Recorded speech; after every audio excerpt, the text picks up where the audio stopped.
Hi there, welcome to our Judges webinar for the Kentucky Technology Student Association State Conference. Wanted to run through our helpful info guide just to get you more comfortable with what to expect and where to be and how to do. So we ask that you come in business casual attire. Some of you may be spending a couple hours with us, so no need to be formal. Make sure you have a cell phone that has a calculator and a stopwatch on it. That just makes it easier depending on the event that you're judging, if you need to time things or add some numbers together. A laptop or a tablet is going to be required. We do electronic judging. We use a system called Judge Pro. I'm going to show you what that looks like here in a minute.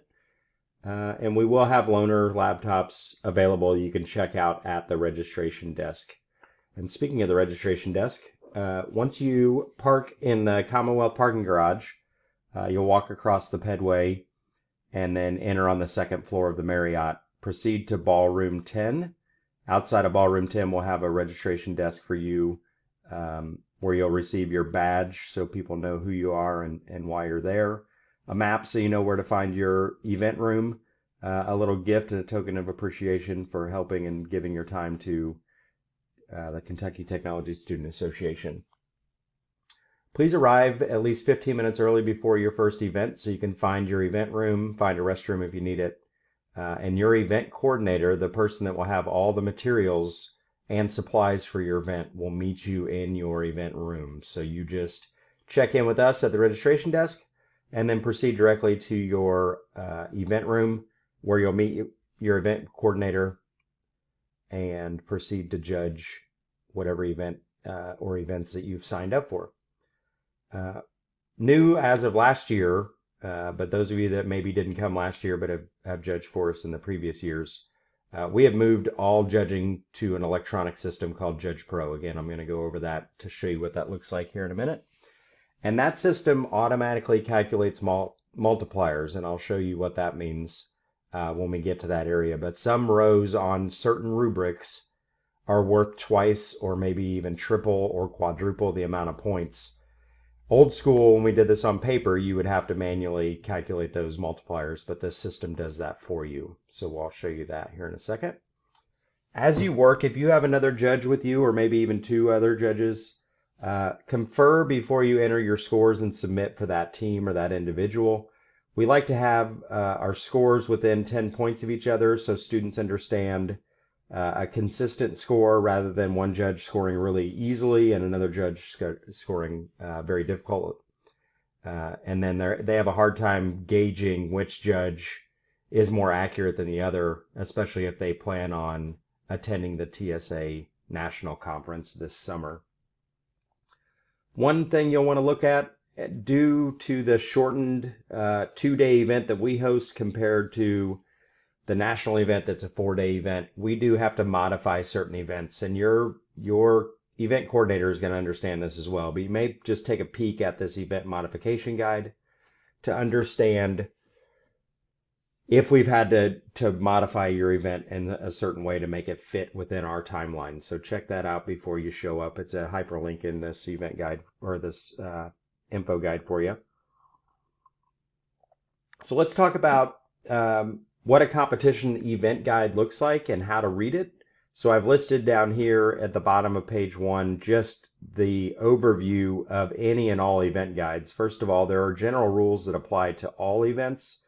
That hyperlink will take you out there. It talks about if it doesn't say in your event guide specifically like size constraints or what they can and can't use, then the general rules apply. And so students should be looking at the general rules as well as competition specific rules, which look like this. So this is just an example that I'll show you of the engineering design high school event. So it'll have an overview that kind of helps the kids understand what they're getting into.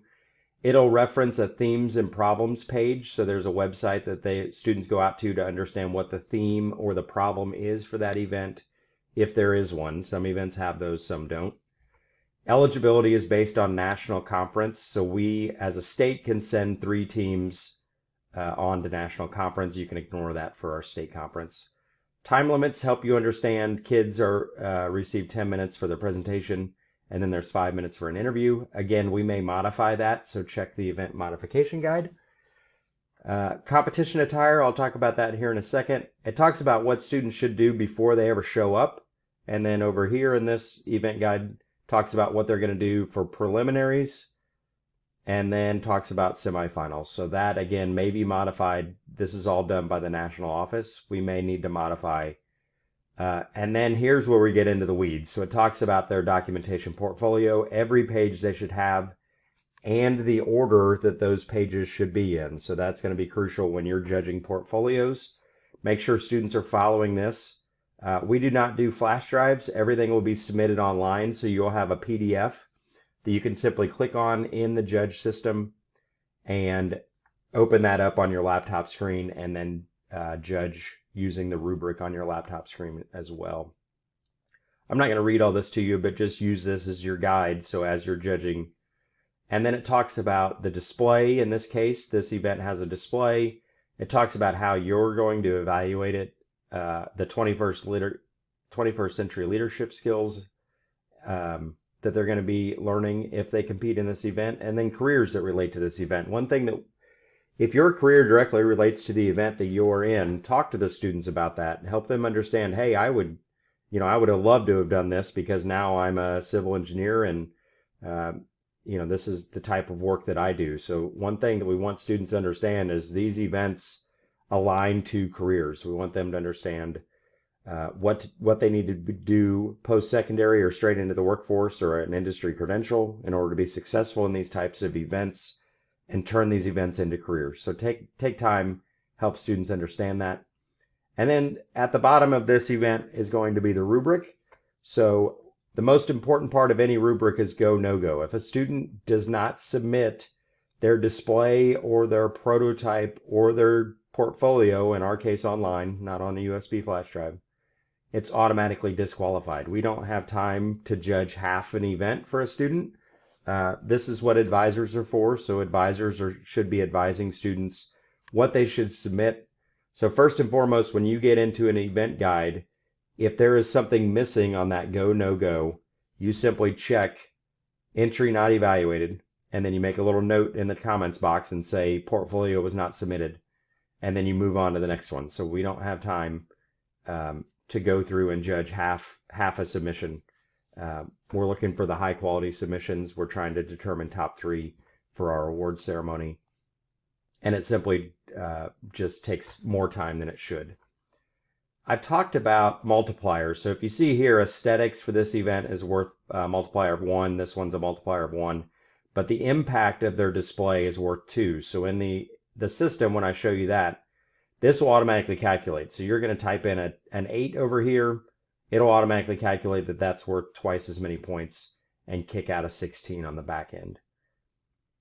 So that's what an event rubric looks like, as well as an event guide. And at the very end of the event guide are the event coordinator instructions. So this is everything that the event coordinator, not you as a judge, but the event coordinator needs to have ready for you and the students and teams as they walk into the room. So this is going to be crucial for them, what they need to have for prelims, what they need to have for semifinals, do they need to have any equipment and supplies. So that it may be worth your while to look over just to see what the event kind of structure looks like in the flow, but know that you don't need to bring any materials, like I said, other than a smart device that you can use for a calculator and a stopwatch, as well as a laptop or a tablet, or you can check one out from us when you arrive. So going back over to the helpful info guide, we've talked about what you should do after you check in. We've talked about the event modification guide. I just showed you very quickly what an event guide looks like and the flow. The content is different, but the consistency of the order is exactly the same. We talked about rubrics and what go and no go, what that means. We did not talk about rules violations. Let me show you that in the system. So once you're in Judge Pro, so you've logged in at the registration desk, you'll receive a login ticket, and it'll then take you right to a page that shows all of your submissions, and then you can click on rubric, and these will pop up automatically. So let's say this student, for the sake of what we're doing, has submitted both the presentation and model and the portfolio. Again, it'll be online, not a USB flash drive. So again, if I come down here and I start typing in these numbers, you're not going to see it automatically tabulate because I'm in preview mode. But this one, I need to make sure that I do not put my multiplier in, but rather let the system do that for me. And this will automatically update. But again, I'm in preview mode, so you will not see that. If a student breaks a rule, so if in the general rules there's a rule that they violated, and if there's a rule, or if there's a rule in the event guide specific to this event that they violated, they will receive a 20-point deduction on the section that pertains to that rule. So if they did something wrong, if their display is too big, they're going to lose 20%. So you would list the display rules. So I would come back over here into my event guide, and I would say that the rule that they broke is going to be 1C. They made their display too big. And if your event needs a tape measure, it'll be provided to you as well. So I'm going to come over here. I'm going to type in C1 was wrong. And then again, the system is automatically going to take 20% off and kick that down here. You do need to run that by the event coordinator, and I would make sure that all the judges in the room agree. That way they're all putting in the rules violation, because we'd hate for one student or one team to get a rules violation from one judge but not from another. So confer, make sure everybody agrees that the rule violation has in fact occurred, and then you'll type in which rule it is, and then again the system will automatically deduct those points. So you'll see the rubric looks identical, except for, again, you're just going to type these in, and then it'll automatically tabulate all the way down to the total. So some of this you may be doing, if you're helping us judge online, maybe the portfolio is being judged online, and then the the display and the prototype are being judged on site. So when you log in, some of these boxes may already be filled in because there may have been a different judge that did the portfolio, and then you're just in the room on site to judge the display, the prototype, the model, and the presentation. And then on the flip side of that, if you're helping us judge online, you may only do a portfolio and not enter scores all the way down. So you'll just have to think about what we've asked you to do, and just enter scores when you need to. There will also be a box at the very bottom when it's not in preview mode for comments. So we do strongly encourage you to put comments in for students so they know where their weaknesses are, but also where their strengths are. Keep this. This is amazing. You guys did a great job of teamwork and sharing the load of the presentation. Those are great constructive feedbacks, both positive and negative. Students do use this, and advisors use this, especially if they're moving on to the national conference, which will be hosted this summer.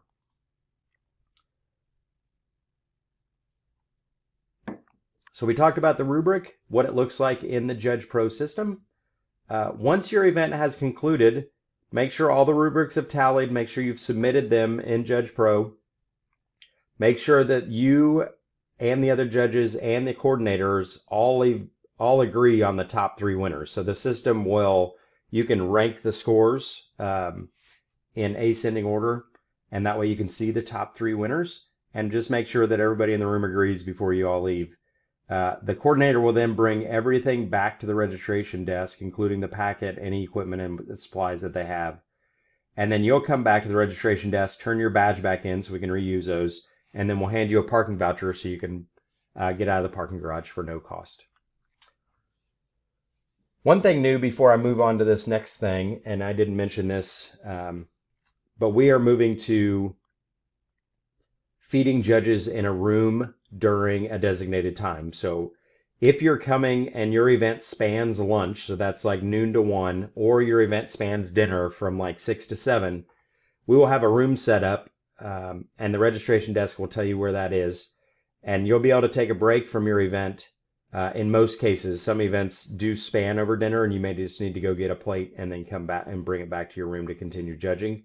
But most events, we've now blocked off those hour windows for you to take a break, have some networking time, come to a room, have a hot meal instead of a box lunch. So details will be sent out when we confirm your judging assignments on where to go and where to eat if your event spans those meal times. If your event ends at noon, you're welcome to grab something to eat before you leave. If your event ends at 6, you're welcome to stay and have a meal as well. So we'll send more information about that But do know we've changed from box lunches being delivered into your room to more of a sit down, come in, do a room, and have a buffet style lunch or dinner on Monday or Tuesday. So parking is next door. This is the big convention center. We are not using that building, but right next to that is what's called Commonwealth Garage. Address is here. Just type that into your GPS to get you there. Once you enter, you'll walk across this pedway that's kind of hard to see on this picture, but I'll show you a better picture. Right into the Marriott on the second floor. And then that will pop you out right here. So you'll come in, you'll just simply walk past the restrooms over here to ballroom 10. We'll have a table set up with a judge registration sign out. That's where you'll pick up your information and proceed to whatever room you are judging in. So there are 2 floors of event rooms. Second floor has a lot of rooms, but the first floor does have Win Place Show and then Kentucky Ballrooms A through G. So we use these as well. And again, most of the events are going to occur upstairs, but there may be an event that you're doing that is on the first floor, and there are elevators right outside of Judge Checkout, or there's an escalator right here that takes you down to the first floor. Our judges coordinator that will be sitting at the desk can help you navigate that as well in case you're confused. This shows you what the students should wear. So our students at State need to be in business casual, just like we've asked you to be in. Now that may be a polo shirt, and maybe a polo shirt with a TSA logo. It may not be. It may be a blouse. It may be slacks or skirts. But just think about what a professional would wear on a day-to-day for most STEM-related jobs. The only exception to that is if you're judging chapter team. Those students do need to be in official attire, like you see these state officers in this picture. With the exception, they can wear white button-down shirts if they don't have the official blue dress shirt like you see in that picture. What they shouldn't wear while they're competing is ripped up jeans, a hoodie. So just think about what do they look like to be professional and to be taken seriously when they're presenting in front of a group. So at the very bottom of this document, and then we'll conclude this webinar, are instructions on how to log into Judge Pro. So once we give you your ticket, it's going to have a link. You just simply type that link into any browser, and it's going to tell you it'll tell you your username and password. You type that in, and then all of your events will be listed. All of your submissions, rather, will be listed. And then you'll simply select them, open them up. You can click on the link if there's a portfolio you need to view. And then you start working down through those rubrics. And then all of these are just going to help you understand how to submit them. And make sure you click confirm to submit them all. So when you're done judging everything, you submit. Those kick them back to us, so then we can determine top 3 and put those into our awards ceremony slide deck. So that is it for our info guide. If you have questions, please reach out to myself. Our contact information is up top, or you can reach out to Andy Stevenson, who's the judge chair. He'll be the one primarily communicating with you. So thank you again.